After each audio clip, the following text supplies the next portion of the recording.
Hey guys, Hillbilly Talk with Shane Simmons back again, and thankfully, election season's over, and fortunately, I'm happy with the outcome. Hope you guys are too. Looks like Trump took the presidency, the Republicans took the Senate and the Congress, so he's pretty well set up to push his agenda the way he wants to, and I know that's led to a major meltdown among a lot of folks, primarily in the media, but there's a few stragglers that I see on my Facebook accounts, so forth, who constantly posting about how mad they are, and it's the end of the world and we're all going to die and all this other stuff nonsense. I mean, I understand. I was upset last time when Trump lost, but these people are just—it's almost pathological. What posting 40 or 50 memes, mad, deleting people, and it's just going Trump derangement syndrome running amok, and it's just kind of scary. It truly is derangement. These people are just can't. If you voted for Trump, you have no good qualities. It's just insanity. And they throw out these words. I mean, what's Trump's racist, sexist, misogynist, xenophobic, homophobic. I mean, you throw all these words out here, and it's kind of sad that particularly a word like racist. It's been used so much and so inaccurately, just tarring people if you don't disagree with them, to where it has no power anymore. Nothing. I mean, I don't know if people don't remember, but there was great shame in that word years ago. 10, 15, 20 years ago, the last thing on earth you wanted to be seen as was a racist. It's like, oh God, I don't want anybody to think of me that way. Oh Lord, what have I done? And now, you might as well call somebody a dummy, or scoundrel. It means nothing. It just bounces right off. It has no power whatsoever. And that's a shame, really, because in cases where there is legitimate racism, people are just like, tune it out now because it's just, probably just some more nonsense because you just don't like somebody. And I hate that. That's one of the worst things about all this, is when you use these words with, it's usually some purple-haired white woman using it too. They're just slapping on people. I'll probably get a comment in here about me being a racist. And I'm sorry, it doesn't bother me a bit. Don't even think about it anymore, because I know who I am.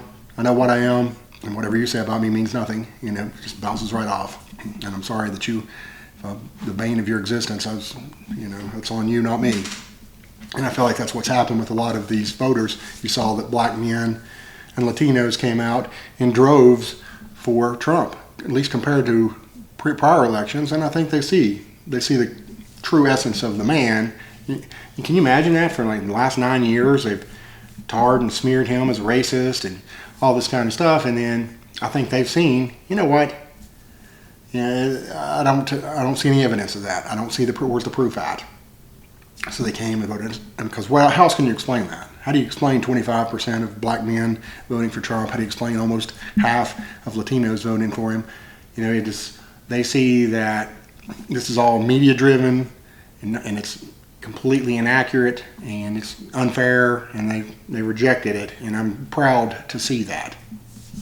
And it's good to know that that this people are wising up to the ways of the media and how you're getting manipulated. And I'm so glad to see the mainstream media is just dying. These podcasts really made a huge difference for Trump. I'm sure of it. Him going on Theo Vaughn, of course, Joe Rogan, Lex Friedman. He went on all these places where non-traditional media, but you're actually able to talk for a while without commercial breaks and editing and all this other stuff. And it really means a lot to people to just see who you are as a person.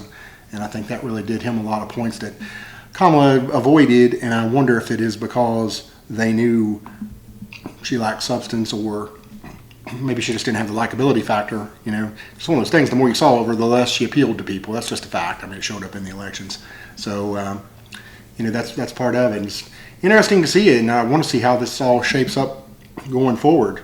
Hopefully, people won't just willy-nilly throw on these labels on people that it just doesn't stick. You can call somebody racist or misogynist or homophobe or whatever, and it means nothing anymore. But I've seen on Facebook, man, a lot of people are just completely refusing to accept this to the point of it's almost scary. It's like, ooh, you need some help, man. We need to check you in somewhere. But, it's good to see it. I'm happy to see that. I'm anxious to see what the future is like, too, for the agenda. They've really got to come out smoking, because, you got the dream team here. You got Trump. You got Elon Musk, you got Bobby Kennedy, you got Tulsi Gabbard, you got all these people, these talented people, very intelligent, in their own areas. I even saw where they're bringing, hopefully, Ron Paul into it, who I'm a big fan of. And the people waking up, they don't want war anymore. And that was a big Republican thing, if people remember. They were pro-war all the time. They were wanting to fight all the time. And now you really realize the blinders are off. It ain't nothing to do with being the peacekeepers in the world or anything else. It's more about money, because you give them the money, they buy from all these contractors in the U.S., and if you're a stockholder, you benefit greatly from it. So, I saw a thing that Bobby Kennedy did about BlackRock, how they own almost everything that benefits from war. So, of course, they're pushing, they love a good war in Ukraine and Russia and Israel and Hamas and all this stuff, just feeding them. They have to sell their products some way, somehow, and war is the best way to get it out there. So we're all waking up to that, getting the blinders are off, and we are ready to move forward. But hopefully this will show, too, that, the Republicans now we've ousted the neocons, and just think of all these people that broke Bill Kristol's and the Eric Ericksons and all these guys that were part of this party before, who were everything that you don't like about people. Obnoxious, condescending, elitist. Those guys are all vamoosed out of here. And, they've been replaced with real people who care about each other and pushing out either the nonsense.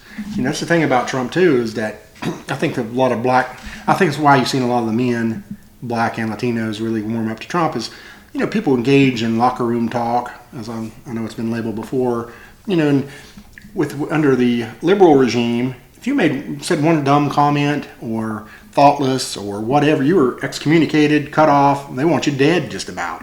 And I think that anybody who has been in a locker room, or when I worked in the coal mines, people just razz each other, and you'd say stuff inappropriate or, going too far. You'd pick on somebody's weaknesses sometimes, but it was a bonding. I know it doesn't make sense to some people, but it was a bonding thing. You could say something about somebody's weight or ethnicity or whatever, and it was just more of a teasing, razzing, good-natured, really, actually, I love you, man. But men aren't good about expressing it that way, so we go with hazing and that kind of thing. That's why you see, like, Morgan Wallen, he's a prime example.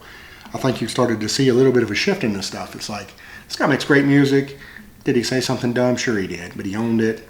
And now he's out here making music with Lil Durk and Moneybagg Yo and all these rappers and stuff, because they see too. It's just, man, this guy just wants to have fun, have a good time.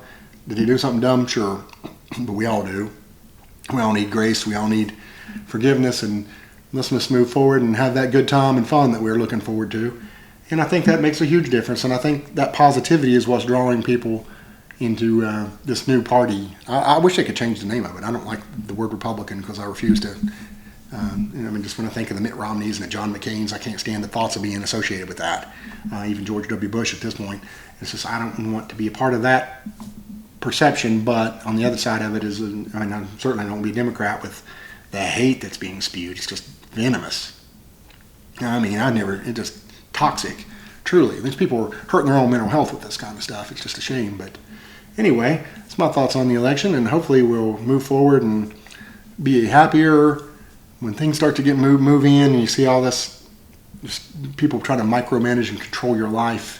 I already feel freer, and I got to be honest, this actually feels better than when he won in 2016. Even as great as that felt, because I can't stand the side of Hillary Clinton. Just everything about her grates me, and it was such a beautiful thing where it was an upset, and I thought you couldn't top that. But actually, Trump I believe, has topped it this time, because I just feel free. I feel like I can talk, and you feel like you're not going to just get put in a paddy wagon just for having independent thinking. And I think that's why you see the Joe Rogans, Dave Portnoy with Barstool Sports. You see all these people, Aaron Rodgers. Not that he actually expressed any support for Trump, but he did for Bobby Kennedy.